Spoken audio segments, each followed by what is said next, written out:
No, es lo mismo, con diferentes formas de llamarla.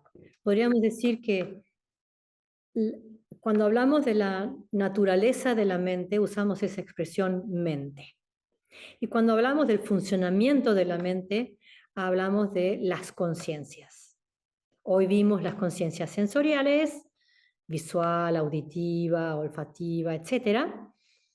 Y después están las conciencias mentales, que son 3.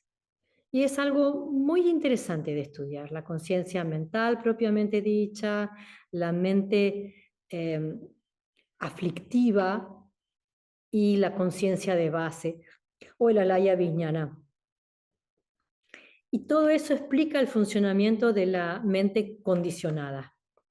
Y después se agrega otra contexto en donde se utiliza la palabra conciencia, que a mí me gusta traducirlo más como estado consciente. Tener conciencia, me gusta traducirlo más como estado consciente, como el estado consciente en la meditación, la conciencia que es consciente de sí misma. Y entonces ese equipo de conciencias que están acostumbradas a funcionar desde un lugar limitado y confuso, empiezan a conectarse con un estado natural. Pero cuando hablamos así en general, pueden mezclarse las palabras conciencia o mente como sinónimos. Vacuidad, cognición y no obstrucción eran las cualidades de... Sí, la naturaleza de la mente. Gracias. Cuando hablamos de algo natural, no puede ser fabricado, ¿no es cierto? Ya lo entendemos así. Esta noción del yo y de su funcionamiento en el mundo es fabricado, sin querer. Y entonces tenemos que volver a algo original, a algo no fabricado. Y ese es solamente nuestro trabajo. Y tener un reconocimiento no es difícil. La tarea es estabilizar ese reconocimiento, no volver a armar lo otro. Es como cuando, no sé, a mí me pasa acá en el centro de retiros que muchas veces trabajo en el jardín y al trabajar mucho con la tierra o con la pala o con peso, después queda la mano como cerrada. Pero la mano tiene la capacidad de estirarse. Pero si estuvimos trabajando con mucho peso, queda como entumecida, ¿no es cierto? Esto sería la forma en que nos hemos acostumbrado a vivir.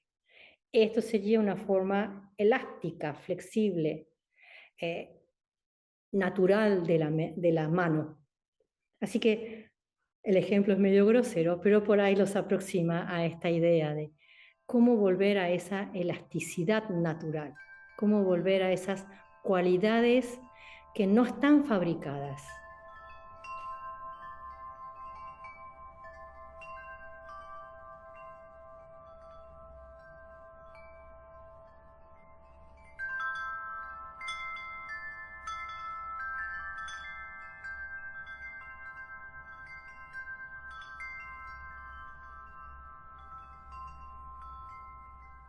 Podrías, en principio, tratar de discernir, porque tristeza es una cualidad, pero ahí se le suman después emociones conflictivas, las kleshas, que puede ser la desesperación, que puede ser la impotencia, que puede ser yo necesito hacer algo por ellos y no me dejan. Bueno, todas esas interpretaciones de la tristeza. La tristeza, cada vez que sientas eso, memorizar la definición y volvé al contexto. Que los seres estén libres de sufrimiento y de las causas del sufrimiento.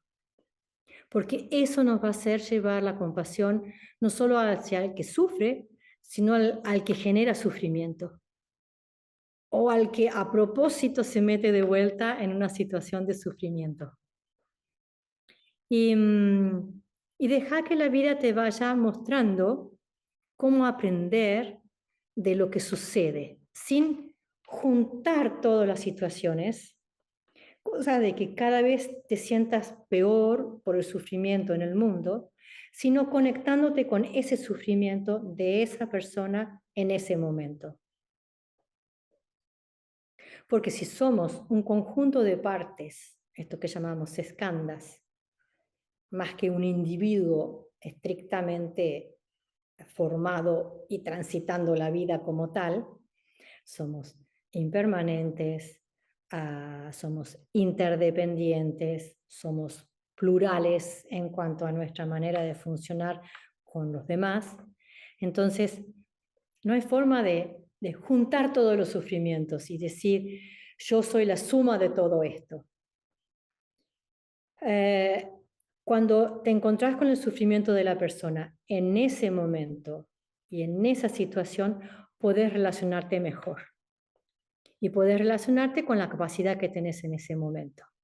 Hoy no alcancé a expresarlo porque está para conversarlo quizás en una próxima charla, pero parte de nuestro entrenamiento es, ¿qué puedo hacer por este ser ahora? Tal cosa. ¿Qué más puedo hacer? Puedo generar la aspiración de ayudarlo en el futuro, cuando yo tenga más recursos y más comprensión.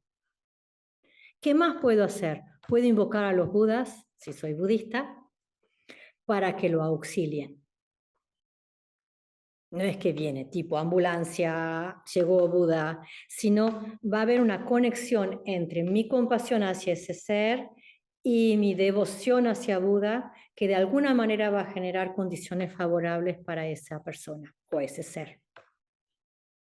Y después, para salirte de ese círculo de tristeza y otras cosas que se agregan, que te llevan a sufrir con el que sufre, regocijarte muchísimo, muchísimo cuando puedes hacer algo por aliviar un poquito el sufrimiento del otro.